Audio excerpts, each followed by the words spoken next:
E esses advogados tutelando essas pessoas. Estavam orientando as pessoas sobre o que elas precisavam dizer. Isso, quem disse, não fui eu. Isso quem disse foi o escrivão que atendeu essas pessoas naquele dia, que inclusive teve que chamar as testemunhas, porque ele estava esperando as testemunhas e elas não entravam, porque estavam sendo orientadas pelos advogados. E aí você enterrou sua filha, descobriu que teria que começar ali um calvário policial. Ali ia começar a sua vida em prol da justiça pela vitória. Exato. Só que, quando você me conta aqui, daí a gente conseguiu, fez a perícia, não sei o que lá, vai para o governador, volta e vai para a DHPP. Da maneira que você me coloca aqui, se as pessoas não entenderem, parece que foi muito rápido. Isso não é rápido. Não é rápido. Não é Isso demorou rápido, 6 meses. isso é dolorido e angustiante. O delegado, ele encerra o inquérito em Itatiba falando que foi morte natural? Não. Porque, assim, o que eu quero dizer nisso tudo é... Os dias vão passando e tudo está sendo muito rápido e você precisa agir com muita rapidez. Só que, de fato, sua filha some no dia 16, você encontra ela no dia 17, enterra ela no dia 18. Daí, 19, 20, no dia 21 já tem a escola com advogados lá no delegado. Que momento que o delegado... Como é que fica agora? Ele vai encerra o inquérito falando que foi morte natural? Então, em verdade, Beto, o que aconteceu foi o seguinte. Eu fiquei completamente... eu estava imobilizado nos 2 primeiros meses, praticamente. Eu não conseguia atinar com a vida mais. Aquela história da mutilação que eu falei no começo. Né? Quem, na verdade, acompanhou essa solicitação de investigação pelas autoridades lá de Itatiba... Foi a Cristiane. Foi a Cristiane, minha mulher. Que a Cristiane está aqui também. Cristiane, muito obrigado por estar aqui conosco. Deixa eu te perguntar uma coisa, então. Esse primeiro inquérito, é um momento que ele é encerrado ou é um inquérito... não existe o primeiro inquérito, ele só vai para o DHPP depois? Ele vai para o DHPP. Põe só o microfone um pouquinho mais para isso. Obrigado. Ele vai para o DHPP depois. O que acontece? Ele seria encerrado, sim. Como morte de... Como é que ele falou? Natural. De saúde frágil. Como morte natural. Eu estive diversas vezes insistindo para que a investigação fosse diferente, porque era um momento em que o João não conseguia sair da cama. Então, era um momento que... Só o microfone, mas... Então, era um momento que todo mundo tinha... Quem queria se mexer para arquivar isso como morte natural, era um momento em que o João não conseguia sair da cama. Então, foi um momento que eu e mais a advogada do caso, a gente passou a ir todos os dias para Itatiba. E todos os dias pedi para uma investigação, preservação do local, para que o local fosse isolado, para que as coisas fossem investigadas e aprofundadas. Não aconteceu. Você estava com o João lá na fazenda quando encontrou a Vitória? Estava. O que te chamou? Você é advogada, então talvez você tenha um olhar até mais... Mesmo na dor, você não deixa de ser... Muito pelo contrário, acho que te aflora ainda mais. Como foi para você o local e tudo? O que foi te chamando a atenção? Tudo foi muito estranho. Tudo, desde a abordagem policial até o momento que encontraram a Vitória, só que a gente estava sob forte emoção. Então, por mais que você acreditava que aquilo não ia ficar daquele jeito, você achava assim, não, é um momento agora, estão tentando fazer o melhor e tudo vai dar certo. Eles vão entrar naquela casa onde o cachorro enlouqueceu na frente de uma das casas e enlouqueceu em frente a um Fiat Uno, que depois foi sabido ser do suspeito, cujo o álibi não se confirma, porque mesmo que ele tenha, ainda que ele tenha estado no hospital, o horário da consulta que a menina foi atendida e o horário que as coisas ocorreram, ele já teria estado de volta. Então ele até poderia estar lá, mas ele já estaria... Até poderia, coisa que ninguém viu, né? Só a esposa viu. Então, obviamente, que a esposa vai confirmar essa... natural. Esse homem, ele ajudou nas buscas? Ele apareceu, hoje você consegue relembrar de vê-lo perto? Vi ele sendo conduzido até a igreja para um interrogatório. Depoimento, não ajudando nas buscas por Vitória. Não.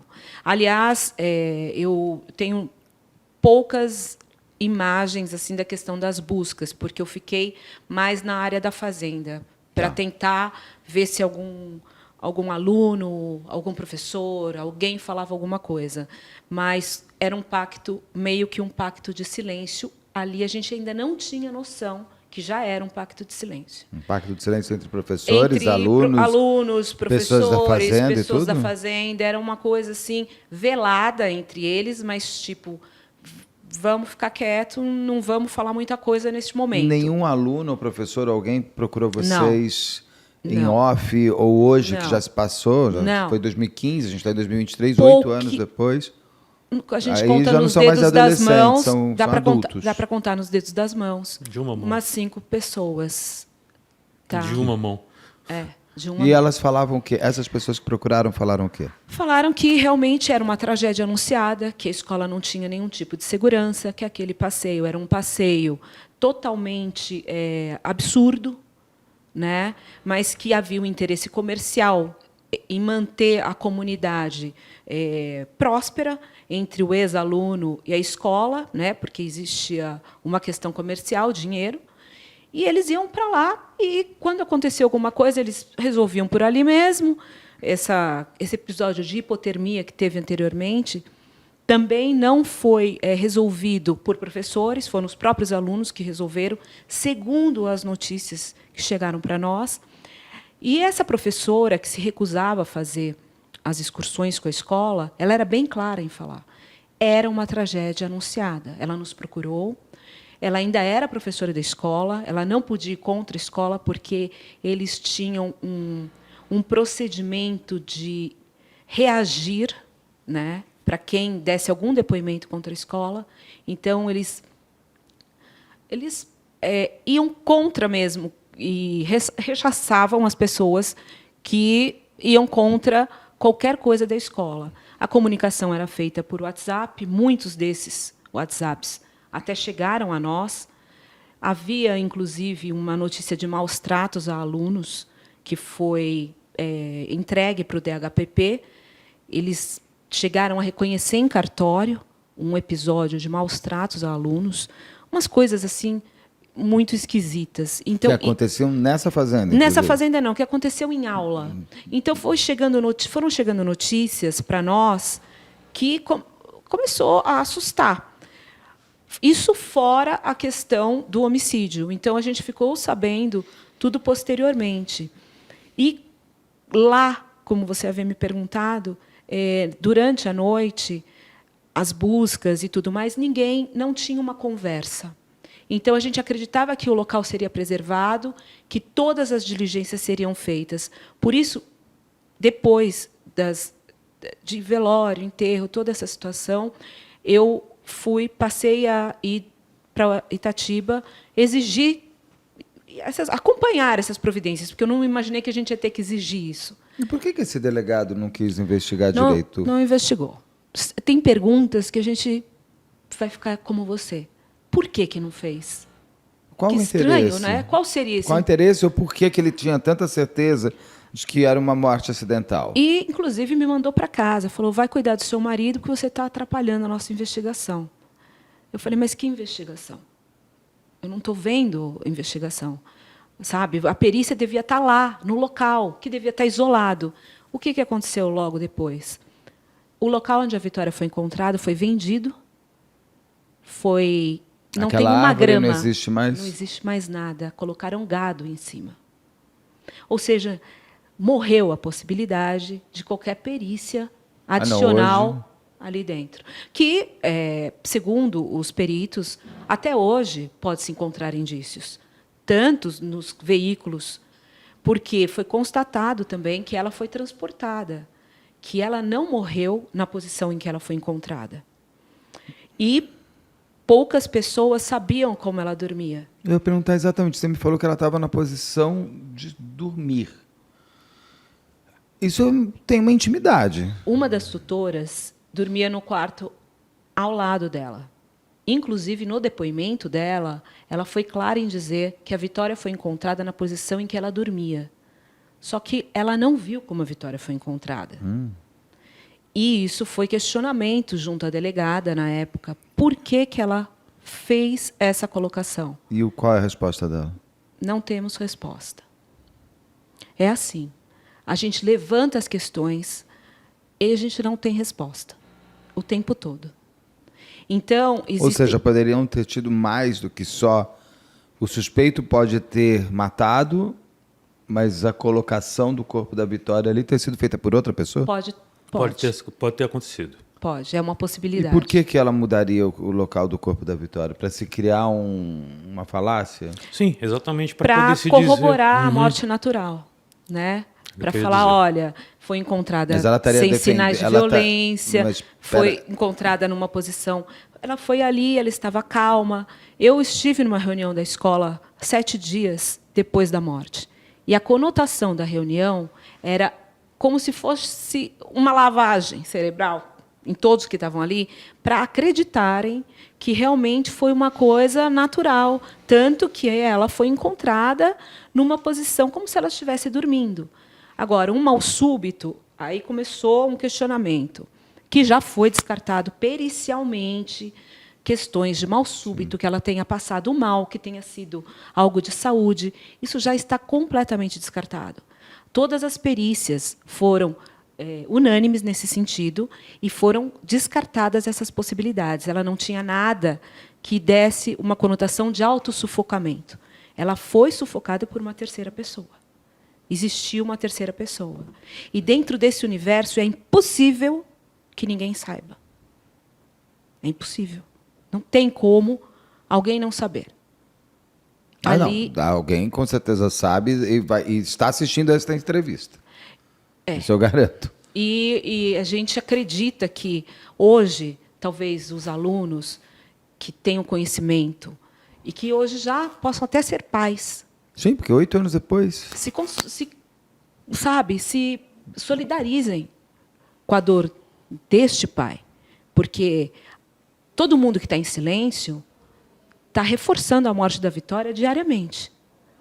Está colaborando para que essa morte fique impune, que nada aconteça e que uma vida tenha sido ceifada, enquanto eles estão vivendo a vida deles numa boa. Está todo mundo vivendo a vida numa boa. Agora, esse pai não está. Essa família não está. Então, acho que tinha que ter um mínimo de solidariedade e passarem as informações. Nós vamos manter sigilo, é um telefone... Está sempre passando um telefone aí, que é um telefone para... Gente, por favor. Só é para mandar quem tiver informação, tá? Por favor. Não é para mandar... isso daí é um WhatsApp que eles criaram para ajudar nas investigações. Que, inclusive, foram indevidamente arquivadas, porque tem diligências ali que não foram nem concluídas. A gente vai chegar agora nessa parte aí. Nesse período que vocês estavam, imagina a dor, só consigo imaginar, não consigo dizer que eu sei qual é, de não levantar da cama. Você ficou mais à frente desse ponto de perceber que a investigação estava querendo caminhar para um fim Sim. mais melancólico e mentiroso. Sim. Quanto tempo que aí vocês começaram a operar, assim, vou trazer perito vou fazer, porque... Imediatamente. Quanto tempo demorou para sair dessa delegacia de Itatiaia e ir para o DHPP? De Itatiba, 6 meses. 6 meses. 6 meses ele poderia ter encerrado o inquérito. Com certeza. Né? Com todas as evidências que estavam ali, ele poderia ter encerrado e pego o autor. Não, mas ele também poderia encerrar dizendo que nada aconteceu. Não, sim. Ele poderia dizer isso. Ele não fechou o inquérito. Não.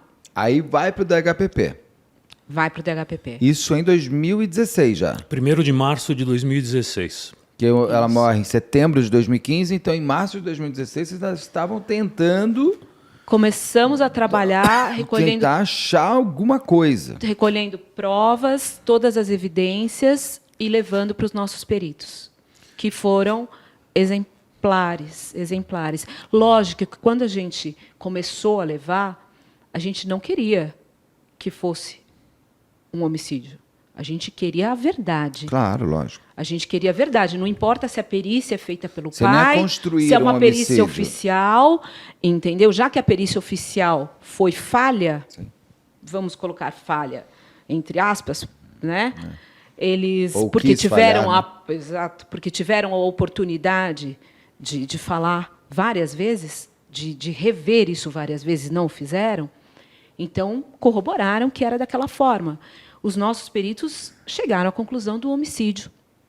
E para todos que nos ajudaram nessa época, todos foram unânimes em falar: isso aqui é um homicídio, isso aqui é um homicídio, isso aqui é evidente que se trata de homicídio. Não, fica tranquila, vamos avocar para o DHPP, que foi muito difícil chegar no DHPP, graças à nossa insistência e ao governador, na época. Ele determinou que saísse de lá e fosse para o DHPP, onde a investigação começou bem.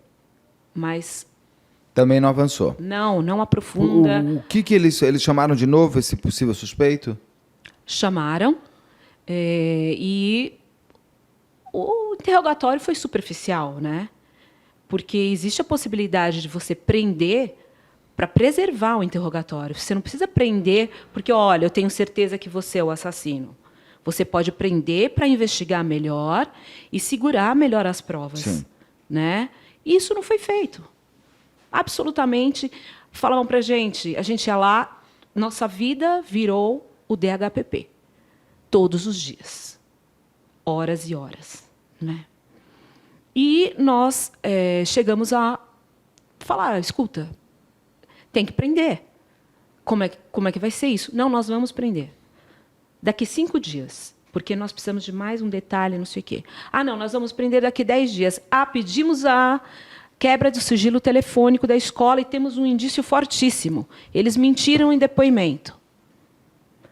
Ah, eles mentiram? Então, falso testemunho. Não, nós vamos chamá-los para reinterrogá-los e vamos prendê-los por falso testemunho. O que aconteceu, Beto? Eles chamaram para reinterrogá-los, abriram que existiam escutas telefônicas, contaram, estamos com escutas telefônicas e vimos que vocês mentiram. Vocês querem retificar o depoimento? E eles retificaram. Falando o quê? Mudaram para quê? Eles nas escutas telefônicas eles ouviam determinados assuntos que no depoimento deles eles narraram de uma outra forma. Então eles entenderam que a melhor técnica, que para nós falaram que era prendê-los, tá? Aí de repente eles mudaram de ideia e entenderam que a melhor técnica não era mais prendê-los. Mas eles certificaram o quê? O que eles falaram de novo? Eles falaram a respeito do suspeito, tá? Eles falaram que o suspeito tinha que estar perto da cena do crime. E o próprio suspeito, no depoimento, se coloca nesse lugar. Ele fala, eu estava regando a horta no final da tarde. Porque onde ela foi encontrada é bem a próximo, parte bem próximo. Mas então ele não teria... havia essa necessidade. Então a polícia passou a criar situações para postergar esse pedido de prisão. Essa equipe saiu, isso foi objeto de um monte de discussões. Essa equipe saiu, a equipe posterior se desculpou pelo que aconteceu e disse que foi perdido o timing do pedido de prisão do suspeito. E a gente falou, peça agora, porque tem um suspeito, existe uma situação toda, uma investigação toda comprometida. Ah, não vou pedir porque não quero tomar um não do juiz. Mas o teu papel aqui... Mas isso agora, né? Isso na segunda, terceira equipe que entrou no caso. Que é o quê? 2020? Em 2018. 2018, tá. Nós estamos pedindo a prisão desde 2016. Na terceira equipe. As duas primeiras equipes foram a mesma, não mudaram. Por que não fizeram o teste de DNA do fio do cabelo, por exemplo? Foi criada toda uma situação de ir postergando essa realização. Como também postergaram uma realização de uma oitiva coletiva, porque nas escutas telefônicas, segundo os policiais nos informaram, houve um crime de fraude processual, que não foi nem sequer cogitado, porque as escutas telefônicas ficaram dentro desse processo sigiloso e ficou a cargo das autoridades. Nós nunca tivemos acesso formal a isso. Então, nós não podemos alegar nada referente a isso, porque a gente não teve acesso formal. Sim. Ocorre que o que eles fizeram? Eles pegaram várias coisas da escuta telefônica e, ao invés de aprofundarem a investigação, eles não iam realizando aquilo que era necessário para chegar a elementos de convicção do juiz, do Ministério Público, da autoria. Então, tudo isso ficou superficial. E o que a gente sempre exigiu era o aprofundamento das investigações. Perdeu o timing de prender, tem que tentar. Não, você cria timing, você cria. Agora, eu só não consigo entender por que em todos os lugares se emperra. É o que a gente gostaria de entender também. Por que emperrou na delegacia de Itatiaia? Itatiba, eu estou com Itatiaia na cabeça. Por que se emperrou ali? Emperrou dentro do HPP?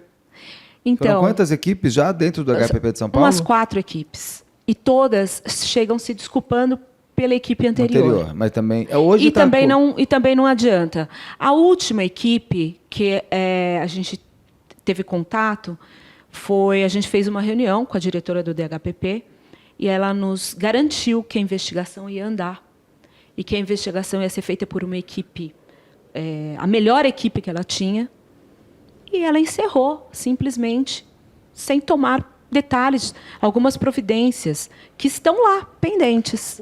Como é que está? Ela encerrou, mas não é que ela arquivou. Está arquivado, mas pode ser reaberto a qualquer momento. Mas, nesse interim, quem investiga para reabrir? Porque a família, reabrir, de novo... Você precisa ter algum indício de autoria. Exatamente. Ou seja, o DHPP tirou do colo dele o inquérito e jogou de novo nas nossas mãos. E na mão do Ministério Público também, de alguma maneira. Exatamente. Só que nós não temos poder de polícia. Não, porque o Ministério Público e o juiz homologou o arquivamento. Acatou o que foi solicitado. Tá. Né? Normalmente, a autoridade acaba acatando. Agora, ressalva seja feita ao Ministério Público ou ao juiz, porque o DHPP chegou à conclusão de indiciar somente 2 professores. Os nossos advogados, em petição, requereram que fossem indiciados também os 3 gestores, responsáveis por tudo, né? E o Ministério Público acatou, sabiamente, tecnicamente, agiu de forma exemplar, colocando também os 3 gestores para responder como réu, e o juiz também, como réus, né? E o juiz também acolheu a denúncia.